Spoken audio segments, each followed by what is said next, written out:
హరే కృష్ణ హరే కృష్ణ కృష్ణ కృష్ణ హరే హరే హరే రామ హరే రామ రామ హరే హరే ఓం నమ శివాయ ఓం నమ శివాయ ఓం నమ శివాయ. ఇది వచ్చేసి చీరాల దగ్గర పేరాల శివాలయము. ఇంతకుముందు వీడియోలు కూడా చెప్పాను. శ్రీ గంగా బ్రహ్మ సమేత శ్రీ పునుగు రామలింగ మల్లేశ్వర స్వామి వారి దేవస్థానము. శ్రీ గంగా బ్రహ్మ సమేత శ్రీ పునుగు రామలింగ మల్లేశ్వర స్వామి వారి దేవస్థానం. సో తప్పకుండా అందరూ మీరు చీరాలు కానీ పేరాలకు వచ్చినప్పుడు ఈ పేరాల్లో ఒక శివాలయం ఉంటుంది, చీరాల్లో కూడా ఒక శివాలయం ఉంటుంది. ఇది పేరాల శివాలయం అండి. తప్పకుండా మీరు చూడవచ్చు. సో పక్కన మీకు షిరిడి సాయిబాబా మందిరం ఉంటుంది. పక్కన షిరిడి సాయిబాబా మందికి ఆ సౌండ్ అంతా వస్తుంది. సో ఈ సౌండ్ వచ్చినప్పుడు నేను వీడియో తీస్తాను, ఎందుకంటే ఇంకా టైం లేదు కాబట్టి ఇప్పుడు దర్శనం చేస్తున్నాను. So welcome to my channel. Please subscribe to my channel temples journey life అంటే టెంపుల్స్ ట్రావెల్ లైఫ్ జర్నీ. ఇప్పటివరకు సబ్స్క్రైబ్ చేసుకుంటే దయచేసి సబ్స్క్రైబ్ చేసుకోండి. Please subscribe to my channel temples journey life and temples travel life journey. చూడండి ప్రస్తుతం పైకి ఎత్తులో కనిపిస్తుంది కదా. సో శివాలయం ఎంట్రన్స్ గేట్ ఇదేనండి. ఎంట్రన్స్ గేట్ గురించి వెళ్ళొచ్చు. ఈ గేట్ ఏమైనా భక్తులు అయిపోయినప్పుడు పండుగల భక్తులకి ఇది గేట్ కూడా ఓపెన్ చేస్తారు. ప్రజెంట్ గేట్ చేస్తారండి. చూడవచ్చు. ఇది వచ్చేసి షిరిడి సాయిబాబా మందిరం. అదేవిధంగా పంచముఖ చూడొచ్చు. పంచముఖ వీరాంజనేయ స్వామి మందిరం కూడా అక్కడే ఉంటుంది. అంటే సాయి మందిరం, పంచముఖ వీరాంజనేయ స్వామి మందిరం కూడా ఉంది. రెండు ఉన్నాయి. మీరు ఎలా చూడొచ్చు. సో ఆపోజిట్గా మీకు ఇది శ్రీ భద్రావతి సమేత శ్రీ భావన ఋషి దేవస్థానం. శ్రీ భద్రావతి సమేత శ్రీ భావన ఋషి స్వామివారి దేవస్థానం. మీకు దర్శనం చేసుకుని ఒక వీడియో చూశాను. చూడొచ్చు. ఇది శివాలయం గురించి చెప్తున్నాను. జస్ట్ శివాలయంకి ఎదురుగా ఏముంది, పక్కనే ఏముంది చెప్తున్నాను. అంతే ఇంకేంటంటే చూడవచ్చు. షిరిడి సాయిబాబా మందిరం. ఓకే.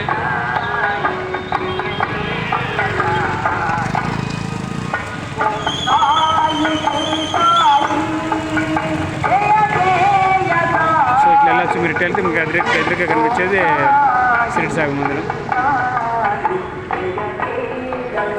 సో అదే విషయం. మీరు ఖచ్చితంగా మీరు బాపట్ల జిల్లా ప్రజలు కానీ వేరే రాష్ట్రం వేరే జిల్లా ప్రజలు వస్తుంటే ఏదో శివాలయం దర్శించుకోండి. వీడియో గురించి చక్కగా చెప్పే శివాలయం గురించి తప్పకుండా దర్శనం చేసుకోండి. తీర్థప్రసాదాలు తీసుకోండి. మీకు వీలైతే మీ చేతికొద్దిగా ఈ యొక్క గుడి నిర్మాణానికి, అన్నదానానికి, గుడి అభివృద్ధికి మీరు పాటుపడండి. మీ శక్తి కొద్దిగా మీ చేతులతో కొంత ₹10 కానీ ₹10 కానీ బంగారు కానీ వెండి కానీ రూపాయలు మీరు కమిటీ మెంబర్ని, దేవస్థానం కమిటీ మెంబర్ని సంబంధించి మీరు వచ్చి అది గుండీలోనే మీరు విరాళాలు ఇవ్వచ్చు. మీ ఇష్టం. సో మన ప్రభు గారు వచ్చేసి ఇక్కడ చూడొచ్చు.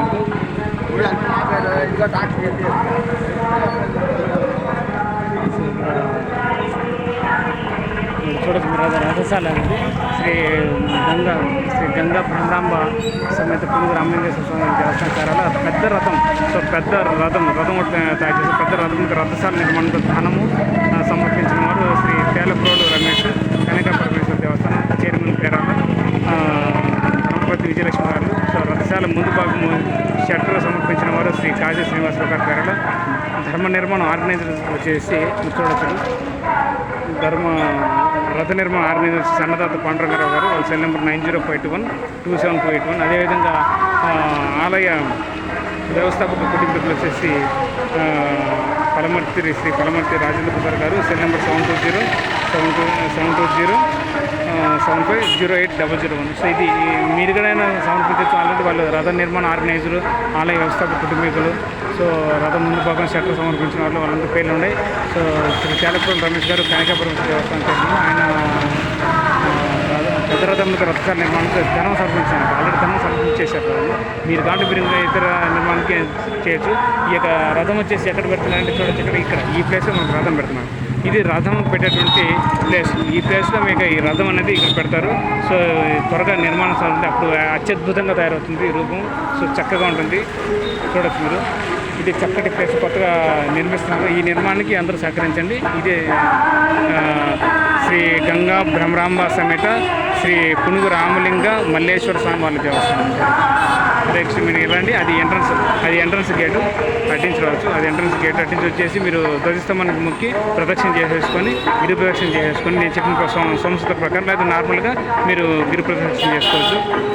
నార్మల్గా వచ్చేసి మామూలుగా ఇటు తిరుగుతారు. గిరి ప్రదక్షిణ ఇటు తిరగచ్చు 3 రౌండ్లు. మామూలుగా సంస్కృత ప్రకారం అది 3 ప్రదక్షిణ చెప్పిన ప్రకారం తిరగచ్చు. ఓకే అండి. అది చూడండి. వెనక పక్క మీకు శివలింగం బొమ్మ చాలా చక్కగా ఉంది. అద్భుతంగా ఉంది. సో అదేవిధంగా ధ్వజస్తంభం చూడవచ్చు మీరు. సో ధ్వజస్తంభం తప్పనిసరిగా మీరు మొక్కండి. అద్భుతంగా ఉంటుంది. సో మీరు ప్రతి ఒక్కరు తప్పనిసరిగా భక్తితో చేయండి. ఏదైనా మామూలుగా వచ్చాము, గుడికి వచ్చాము, దేవుని దండం పెట్టుకున్న కాకుండా ఒక భక్తితో పట్టుదలతో నిత్యము భగవన్నామ స్మరణ చేయండి. ఇప్పుడు హరే కృష్ణ హరే కృష్ణ కృష్ణ కృష్ణ హరే హరే హరిరామ హరే రామ రామ హరే హరే అన్నట్లుగా మీరు కూడా భగవంతుడు ఒకటే రూపాలు వేరే. మీరు ఏ అవతార దైవాన్ని పూజిస్తారో ఇష్టపడతారో ఆ అవతార దైవాన్ని మీరు భగవన్నామ స్మరణ ఓం నమ శివాయ ఓం నమ శివాయ ఓం నమ శివాయ అంటారు. అక్కడ మీరు వెళ్తున్నారు. ఆయన ప్రధాన అర్చకులు, గుడికి ప్రధాన అర్చకులు గారు వారి గుడికి దేవాలయానికి సేవ చేస్తుంటారు. అదేవిధంగా ఇతర పంతులు గారు పండితులు అందరూ వస్తుంటారు, అర్చకులు వాళ్ళు కూడా సేవ చేస్తుంటారు. అది విషయం. సో ఇక్కడ నా సైకిల్ ఇక్కడే పెట్టుకున్నాను. సో వర్షం పడుతుంది, ఇప్పటికీ వర్షం పడుతుంది. నా లగేజ్ లోపల పెట్టేసుకున్నాను. ఇక్కడ మనం శివాలయంలో స్నానం చేసి దర్శనం చేసుకున్నాను. ఎదురుగా ఉన్నటువంటి శ్రీ భద్రావతి సమేత శ్రీ భవనారాయణ స్వామి దర్శనం చేసుకుని సరిపోతుంది. ఓం నమ శివాయ ఓం నమ శివాయ ఓం నమ శివాయ హరే కృష్ణ హరే కృష్ణ కృష్ణ నాకు సపోర్ట్ చేస్తే ఇప్పుడు వెంటనే ఈ వీడియో చూసుకుని సబ్స్క్రైబ్ చేసుకోండి. Please subscribe to my channel. దయచేసి సబ్స్క్రైబ్ చేసుకోండి. నా ఛానల్స్కి సపోర్ట్ ఇవ్వండి. టెంపుల్స్ జర్నీ లైఫ్ ఇంకో ఛానల్ వచ్చేసి temples travel life journey. Temples journey life ఇంకోటి వచ్చేసి second channel temples travel life journey. Third channel వచ్చేసి హిందూ డివోషన్ నాలెడ్జ్ ఉంటుంది. So temples journey life, temples travel life journey, ఇంకోటి వచ్చేసి Hindu devotion knowledge in Telugu. తప్పకుండా నా యొక్క 3 ఛానల్స్ సపోర్ట్ చేస్తాను. అట్లీస్ట్ ఒక ఛానల్ నా టెంపుల్ జర్నీ లైఫ్ సబ్స్క్రైబ్ చేసుకోండి. సబ్స్క్రైబ్ చేసుకోవడం మాత్రం మర్చిపోవద్దు. హరే కృష్ణ హరే కృష్ణ కృష్ణ కృష్ణ హరే హరే హరే రామ రామ రామ హరే. ఇక్కడైనా చూడవచ్చు మీరు. ఇక్కడ ఒకటి మంచిగా ఉన్నది చూడండి. శివుడి గురించి చాలా చక్కగా చెప్పబడింది. అనాయసేన మరణం చూడచ్చు. అక్కడ అనాయసేన మరణం వినా దైన్యేన అనాయసేన మరణం వినా దైన్యేన జీవనం. సో దేహంతే తవ సాన్నిధ్యం దేహిమే పరమేశ్వర. అంటే ఓ శివ, ఇక్కడ ఆత్మగా ఇక్కడ పక్కన రాశారు. ఓ శివ, దయచేసి నాకు నొప్పి లేని ప్రశాంతమైన మరణాన్ని, ఇతరుల మీద ఆధారపడినటువంటి జీవనాన్ని ప్రసాదించు. మరణానంతరము నీ సాన్నిధ్యాన్ని ప్రసాదించు. పరమేశ్వర 3 కోరికలను ప్రసాదించమని ప్రార్థిస్తాను. ఈ 3 కోరికలు మాత్రమే మనం కోరుకోలేదు. సో ఇవి కాకుండా మనము ధనము, ధాన్యము, భార్య బిడ్డలు, బంధుమిత్రులు, సో ఇది కావాలంటే స్వార్థంతో మనం కోరికలు కొడుతున్నాం. కోరికలు అందరూ కావాలి బతకడానికి, జీవన విధానానికి, సో భక్తితో పూజించడానికి ఇవన్నీ కావాలంటారు. సో ఇవి 3 ముఖ్యమైన నేను చెప్తున్నాను. ఓ శివ, దయచేసి నాకు నొప్పి లేని ప్రశాంతమైన మరణాన్ని, ఇతరుల మీద ఆధారపడినటువంటి జీవనాన్ని ప్రసాదించు. మరణానంతరం నీ సాన్నిధ్యాన్ని ప్రసాదించు. ఈ 3 పరమేశ్వరుని నీకు 3 కోరికలు ప్రసాదించు నేను ప్రార్థిస్తున్నాను అని ఇది చెప్పబడింది. అది ఆ శ్లోకం అర్థం. సో ఈ స్టోన్స్ మీద రాసినటువంటి అందరూ దాతలు అండి. ఈ యొక్క విరాళాలు, ఈ యొక్క గుడి నిర్మాణానికి సాయం చేసినటువంటి దాతలు మీరు చూసుకోవచ్చు. సో అద్భుతంగా ఉంటుంది. చాలా దర్శనం బాగుంటుంది, చాలా బాగుంటుంది, ఎక్సలెంట్గా ఉంటుంది. ప్రతి ఒక్కరు వచ్చి దర్శించుకోండి. సో మీరు తప్పనిసరిగా చేయండి. హరే కృష్ణ హరే కృష్ణ ఓం నమ శివాయ ఓం నమ శివాయ ఓం నమ శివాయ. సో అక్కడ వచ్చేసి మనకు పండితులు, అర్చకులు అందరూ కూర్చొని ఎవరైనా భక్తులకి మీకు అర్చన అభిషేకాలు దేని గురించైనా మీరు హోమాలు యజ్ఞాలు చేయాలంటే అక్కడ కూర్చొని మీకు చెప్తారు. పండితులు తప్పనిసరిగా మీరు అక్కడ కూర్చోబెట్టి మీకు కొన్ని మంత్రాలు చదివేసి మీకు ఏదైతే కావాలో దానికి తగ్గట్టుగా దోషాలు పోవడానికి వాళ్ళు చేస్తారు. దాని ఏంటంటే మళ్ళీ పూజా కార్యక్రమాలు చేస్తారు. మీరు తప్పనిసరిగా ప్రదక్షిణ చేసి కూర్చోవచ్చు. హరే కృష్ణ హరే కృష్ణ. ఇది ప్లేసు. సో మీ దాన్ని మాకు చక్కగా ఉంటుంది ప్లేసు. అటుపక్క వచ్చేసి నవగ్రహాలు. హరే కృష్ణ హరే కృష్ణ కృష్ణ కృష్ణ హరే హరే హరే రామ హరే రామ ఓం నమ శివాయ.